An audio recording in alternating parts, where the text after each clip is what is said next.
walking with it.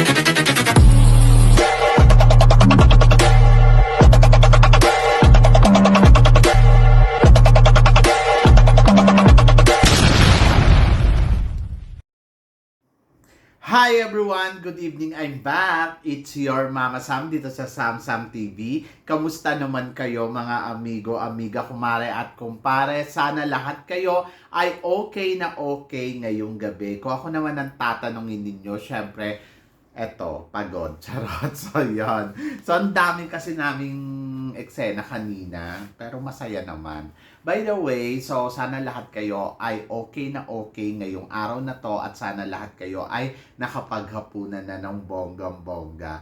Ang ulam namin today ay masarap dahil nagluto si No ng tom yum. So, isa yun sa mga paborito kong soup, chicken soup dito sa Thailand. So, talagang ang daming kamatis, ang sarap higupin ng sabaw, tapos ang bongga, medyo ang lasa na talaga namang masasabi ko ang perfect ng pagkaluto.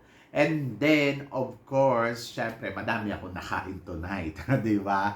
So, sana kayo din nakapaghapunan na ng bonggang-bongga kung saan man hupalot kayo ng lugar, nakapag-almusal or nakapag-dinner, tanghalian, so yon. And then, ako naman, kaninang tanghali, syempre, galing akong school, maganda naman yung naging resulta ng competition namin. So, masaya naman ako. Kasi, sabi ko nga, kanina doon sa vlog ko, kinukwento ko, ang dasal ko lang sa Diyos ay sana makapasok kami sa top 10. Actually, sabi ng teacher ko, sabi ko kasi sa kanya, maka-top 10 lang ako, happy na ako. Sabi naman niya, ay nako, okay yon pero sana nasa top 5, sabi nga, top 8, top 7, gano'n. Sabi ko, over naman yung expectation mo.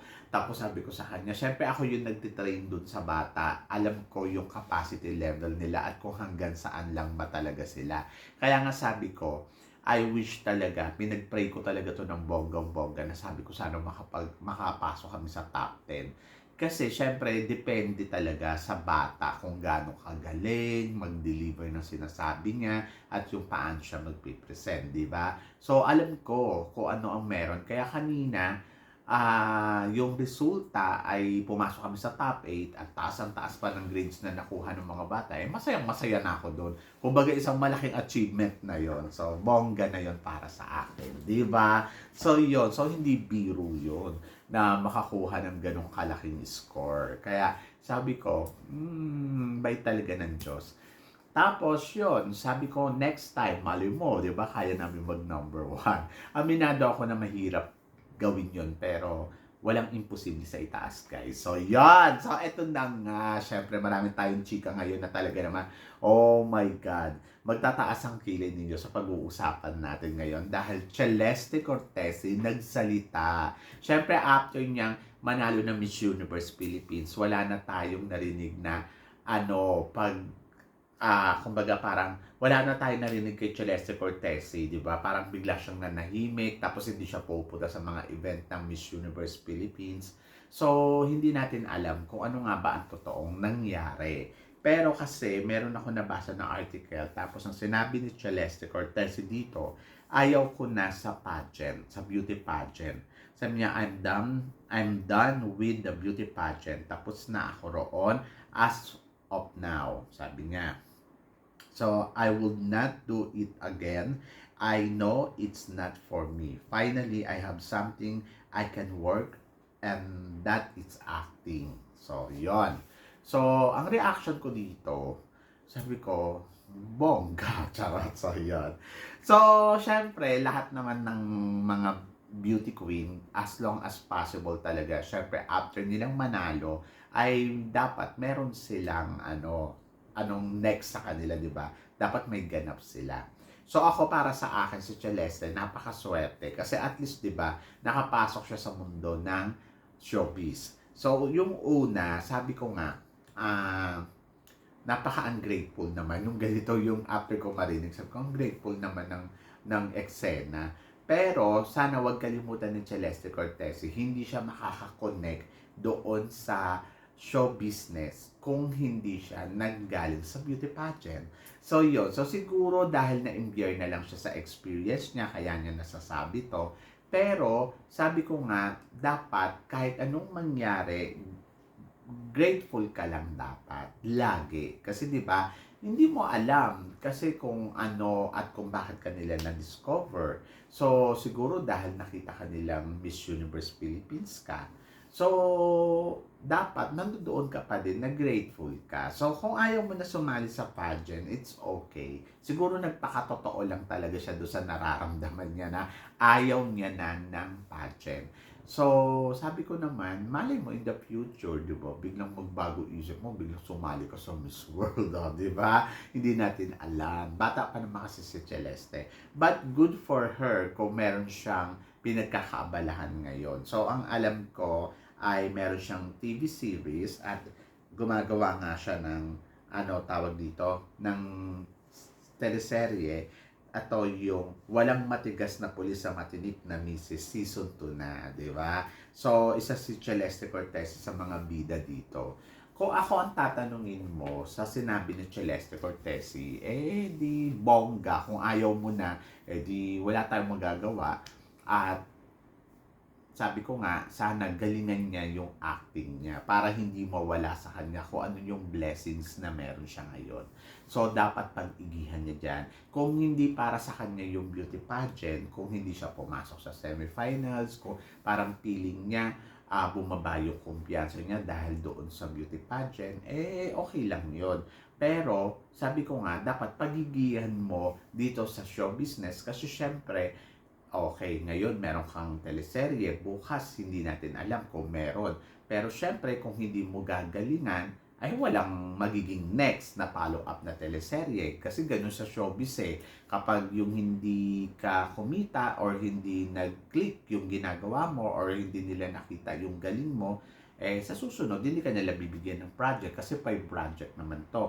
At yung project na to, kikita ka dito, pero kung hindi siya magiging maayos in the future, ay mawawala siya lahat. So, yon. So, kailangan pagigihan. So, para lang din yung beauty pageant. Kung yung mga panahon na sumali siya sa beauty pageant, kung talagang feeling niya ay ni-level up niya yung sarili niya, but not enough. So, sana talaga, kung gusto mo talagang manalo, gagawin mo yung lahat ng makakaya mo. Kumbaga, parang i-level up mo talaga yung sarili mo. Pero kasi hanggang doon lang yung naibigay talaga ni Celeste. At pili ko naman, ginawa naman niya yung best niya sa paraan na alam niya.